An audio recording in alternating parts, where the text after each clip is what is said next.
Live and alert on the north side of the dirt. It is your man D Real. I'm coming at you with another Be Real with D Real, where edutainment is what I do. We rocking with part 2 of recommended reading, New Warriors 3-story arc, issue 12, coming up.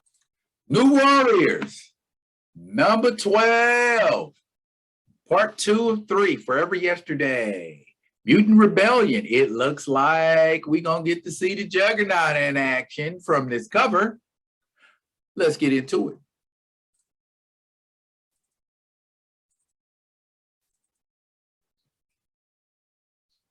That is Sebastian Shaw out front with the Juggernaut, Beast, Firestar, Marvel Boy, Cannonball. Here we go. They are getting through a field, an energy field, and they have to stop that energy field with a disruptor for a few seconds. Bear that in mind. Get ready. Field's down. Everybody's running in. And as they run in, bam! K. Marco gets caught in the blast. Oh, no. Oh. Is he? He can't be. Nothing can hurt the Juggernaut. No, nothing can hurt the Juggernaut. At least not that.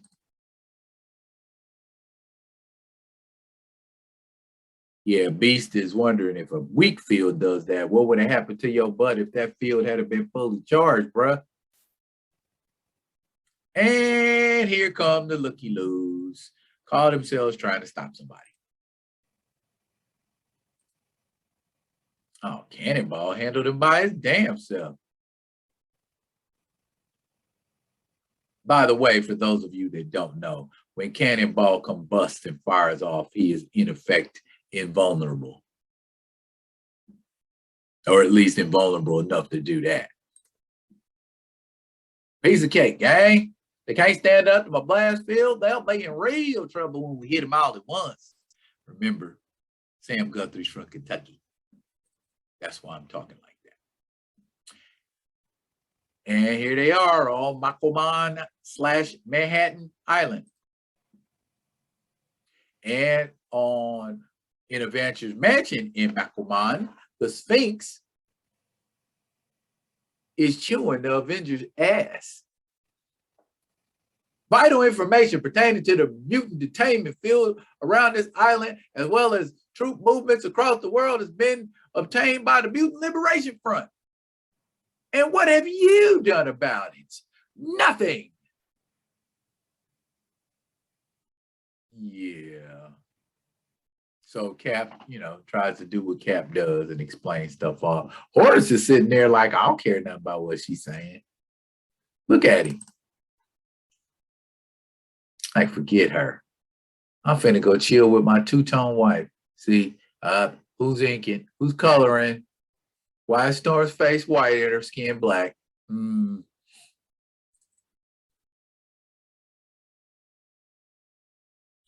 Uh-oh, she's paranoid. Your Highness, forgive the intrusion. A band of mutants penetrated the field and are on the island. No, forgive me. They gonna try to kill me. Captain America's like, it's cool, Your Highness. It's cool. They ain't gonna try nothing like that.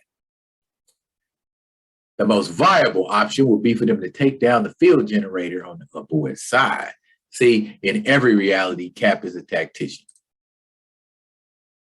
That would allow them to bring their own forces. Stop them, Avengers. Stop them now.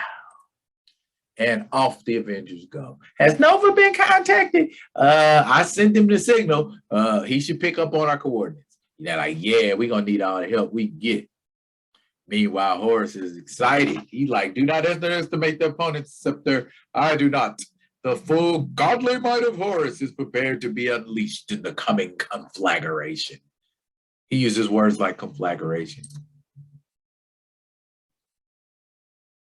See, again, even in this reality, Cap and Iron Man are kind of having a conversation. It's like, is what she's saying making sense? Is she doing what she's supposed to be doing? And Cap, being the dutiful fellow he is, like, we just got to keep the peace, shell here. We got to do what she say do because we employed by her. Yep, he's having those Tony Stark misgivings. Think the world's in a heap of trouble. You said a whole lot. Well, I can't call him Shellhead now. Flat Top Head. Meanwhile, Nova done got his education on the truth, and he's hearing about a mutant attack. And Sage is telling him the truth will make you question on which side your loyalty should lie, with the Avengers or the mutant forces. Look upon the light of truth, Richard Rider, and let it set you free. I gotta do Sage like that because he looks like a ghost to me. And he goes on to tell him the story about how the Sphinx, instead of doing what he did in this reality, he tried to take over the world and ran afoul of Galactus. And Galactus handled him, and Galactus put him in a continuous time loop and forced him to live his life over and over again. That's power, man. And Galactus was capable of doing nothing like that. Sticking somebody in a time loop for all of reality. And that is how old girl found him. She found him, burnt out in the desert, and then she nursed him back to health, fell in love with him, and he left her. Then she grew old and died and was reincarnated as a little boy, a wealthy little Egyptian boy.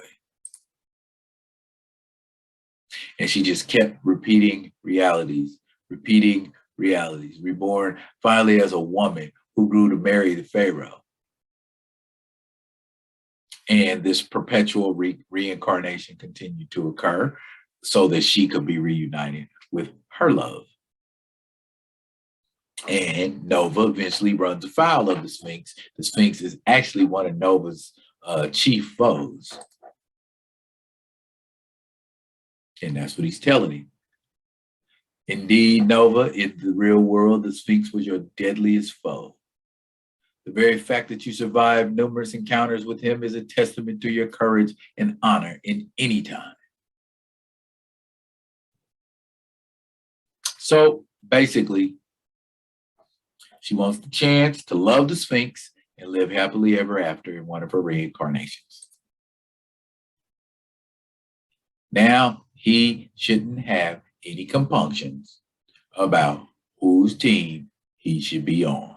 It's now just a question of him trying to get them to figure out if they're going to trust him or not. Meanwhile, we got Angelica and Vance. Well, not Angelica and Vance. I believe it's Polaris and Magneto. I'm sorry. Yeah, Polaris and Magneto are going to Atlantis.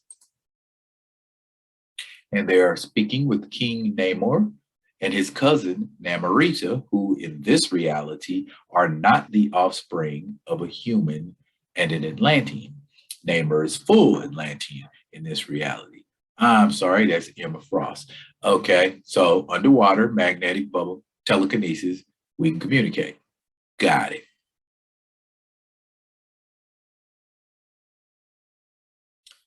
He wants the support of Atlantis in the coming battle.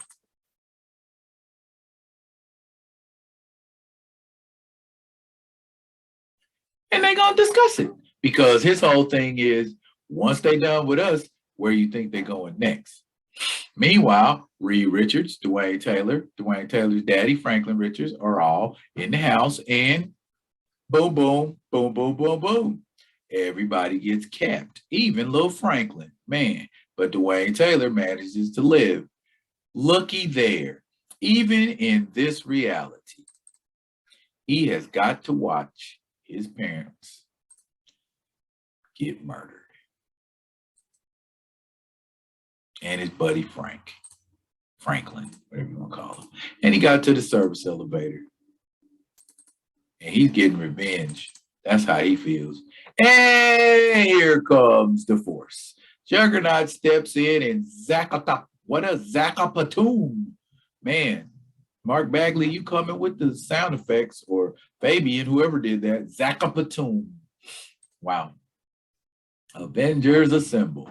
Horus, Iron Man, Scepter, and Cap Assyria are leaning on the mutants.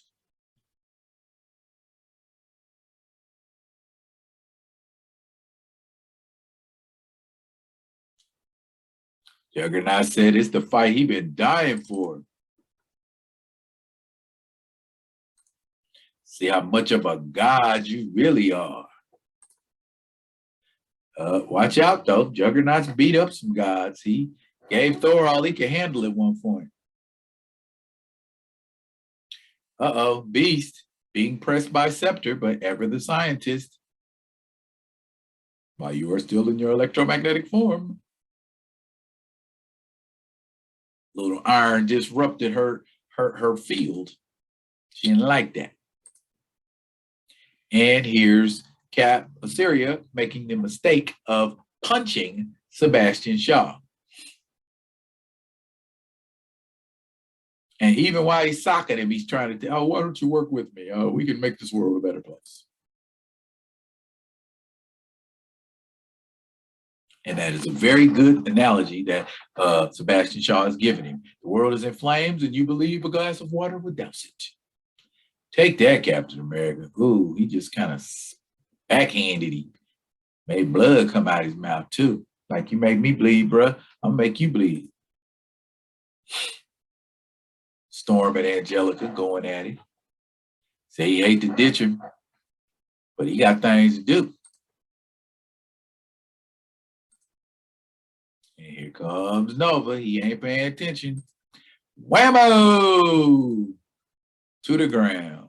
I'm sorry, Vance, but I have to stop you. Wait a minute. How did you know my name? I don't know. Just popped in my head. Help us, Nova. Help us make this world a better place. And he does. You need Firestar's help, but she's a little preoccupied. Great. Not only am I betraying my teammates, I'm starting off with Horus's wife. I have no choice. I have to do what I know is right. Angel, go help Marvel, man. That Angel, he called her Angel. See, it's all coming back to him. Just go. I'll keep him back as long as I can. And so Angelica and Vance are off to get into that bunker. I mean, not the bunker, but to the power station so they can knock the field out. You have struck my wife from behind, you traitorous coward. How could you betray us, you punk? We took you in. We made you somebody. Shut up, shut up, shut up, shut up, shut up, shut up. Hit him. See, that's that annihilation wave power right there. We got a glimmer of it right here. What the heck was that? Well, you'll learn later on, Rich. Don't trip. All the Avengers down for the count. I didn't think that Torb had it in him. And kaboom! They have busted the field generator down. And you know what that means, right?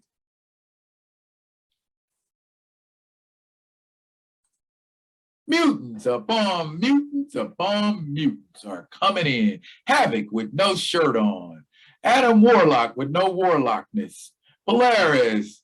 Cyclops looking like his daddy. Sunder. Scalp Hunter. Rogue. A non-Galactus powered Nova. Frankie Ray version. And Vision. Let us attack the Sphinx in unison. Good gravy. Look at him go. That won't be necessary. because the Sphinx is more than willing to accommodate a battle. But the final confrontation could very well mean the destruction of this planet. I ain't playing with y'all.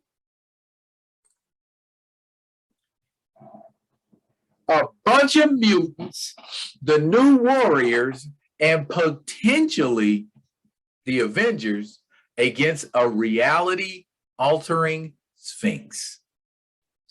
How do they expect to prevail? How will the new warriors prevail? And you don't even have Night Thrasher yet. For all the answers and more, tune in to the final installment of this 3-part story arc. I will be more than happy to bring it to you. I'm going to be coming at you with another one of them other ones. And until I do, y'all be good. Good to each other.